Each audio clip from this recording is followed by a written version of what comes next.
So Sean, we're about to head off and have a look for some of the leaks and see what we can find, but show us some of the tools that you use to kind of work with those leaks. Sure. So they range from very complicated to pretty simple. So you turn the fan on, it makes air go in and out of the house, and then you can look what that's doing to the building. So you got something as awesome as an infrared camera. So great combination of blower door and infrared camera, really awesome. So this is quite. So what that does is it shows us the difference in temperature.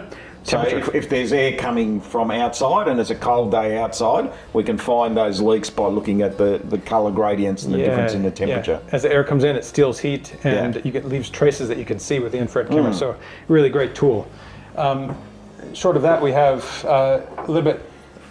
This one is a pretty nice fog pencil, so it really makes excellent fog to do diagnostics on leaks and help you show where things are leaking and if they're leaking.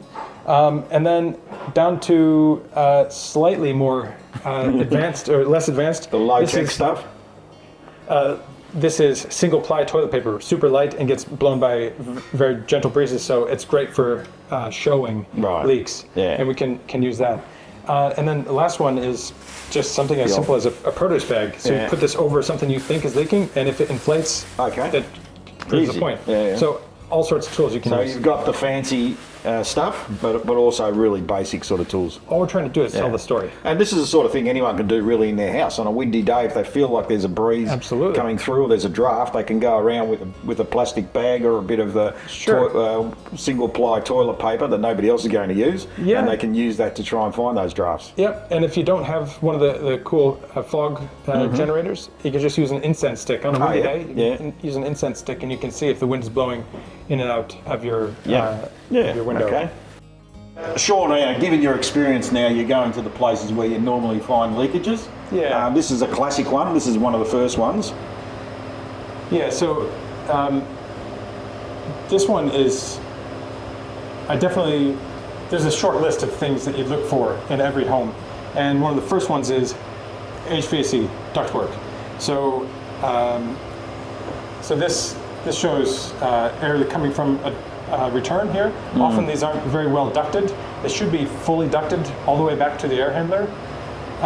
Often the wall is used as a building cavity for ductwork, and it's very, very rarely done well. So this one's always a big problem. Leakage point. Yeah. Okay. So the other classic place, Sean, is our external doors, obviously. Yeah. And you can see here that it's quite a leaky door. And that's fixed pretty easily, really, isn't it? There's a couple of dollars for seals.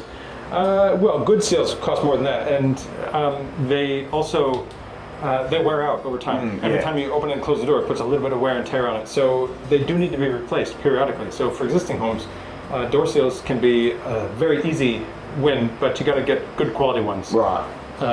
So that's a big one. Sometimes I look for things like cabinets, and this is a laundry room, so there's cabinets here. A cabinet here with a sink. I look underneath for, I could see before the plumbing penetration is leaking. So you can just take the escutcheon back from the piping penetration, seal around that with some foam, and then put it back. And no one will ever see it, but the seal is there. So things like that, plumbing penetrations, behind the cabinets where they join the floor or the wall, there should be continuous plasterboard seal behind that before the cabinet is placed. That's the best bet. Other things, of course, windows leak. The older the window is, the probably the leakier it generally is. Mostly because of design and materials that they're using. There's also, it's hard to see here, but up high there's a vent that the homeowner said he doesn't actually know what it's for. So that might be one that you could consider. Do we still need that hole in the ceiling? Right. Yeah. So things like that will leak as well. All right, so this one's super common, and it's actually in the National Construction Code that bath fans have to be ducted straight to the outside. Yes. Because you don't want any, that's water. You don't want the water anywhere. In your roof. You don't want that in your roof. You want it outside the building. Get it outside. So it should be ducted straight outside, and it should have a draft stopper on it. It's in the building code right now, and it's for a good reason, because otherwise this is just a major. You could just say, just for comfort, when you're taking a shower, when you get out of the shower, if it's cold and drafty in the bathroom, that's not fun. So there's no good reason for air leakage. Even those that have Oh yeah, look at that. Wow, that's a lot. Okay. So even those that have heat lamp in them, they make ones that are airtight. Yes. Now, so there's no reason you can't get a good quality one. Yeah, so this one's not so good. Yeah. We can look at others and see. So that's a good place to look at it, especially if your house is quite a few years old, is to look at the sorts of fans you've got in your bathroom areas and other areas that may be there. Make sure they're actually sealed, because they're probably not. Yeah. So we're looking at this bathroom fan, Sean, which is a better bathroom fan. Yeah. It has a damper on it. Let's see how effectively it might be working. There's a little bit, but not nearly as much as the other one. And that's because this particular fan has a damper integrated into it. So I don't feel nearly as much of a draft right here as it could from the other one. That one was enough to feel on your skin standing under it. This one's a lot better. These are totally available all the time. This one you can get at Bunnings. Good bath fans that are super efficient, and not just they use little energy, but they actually move air, like good performance. Yeah. So great products are available now. So not all fans are created equal. Sean, the other area you brought us to is the kitchen, which is a classic area. The first one is a range hood. Sure. So the code says you don't need to have a damper on this if this has a filter or the like. It doesn't need a damper on it. Right. So this one does leak because it doesn't have a filter, or it doesn't have a damper. Yeah. But there's no reason you couldn't add one just because it's not required by code. You can add a damper at where this exits the building at the outlet. It could be a simple gravity damper that would help you cut down on drafts. Yeah. Another thing, when I was talking about kitchen cabinets being the problem, it's not so much that they didn't use airtight cabinets, or it's not the range hood itself that's leaking. It's the penetration where the cabinet meets the ceiling. Here, there's a lot of air. Yeah, so you can see how much air is coming through there. So before the cabinets are placed, make sure that is all well sealed. Where the pipe goes through, where the pipe for the duct for the range hood goes up through, seal around that penetration, and then put the cabinets there. Problem solved. Yeah, yeah. Another one, I don't know if you can hear, but I can. This is one of the older windows, and you can hear it whistling. So the seal on this is not very good.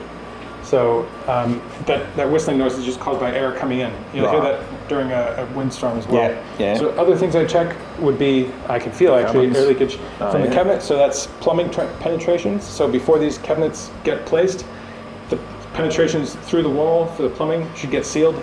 Then put the cabinets in. Problem solved. Don't have to worry about it. Other things would be these cabinets here. I would check to see over the refrigerator if there's the cabinets are leaking air into the roof space. Right. So super common. It's actually there's probably about 10 leaks that are absolutely the most common suspects in a home. There was a line of thinking for a while there where you would put a hole in the floor and a hole in the ceiling to allow the hot air to escape from behind the fridge. That's very old thinking. Yeah. Because refrigerators these days don't actually use that much energy, so they don't actually reject much heat, which means they don't actually need that much cooling to airflow to keep them cool. So that might have been good in the 1980s, but it doesn't work anymore. Another thing, here's something really weird. This stove, I feel air leakage coming from the stove, and it's not that the stove is leaking; it's that behind the stove, if you pull this out, you'd find where the plasterboard doesn't go all the way to the floor.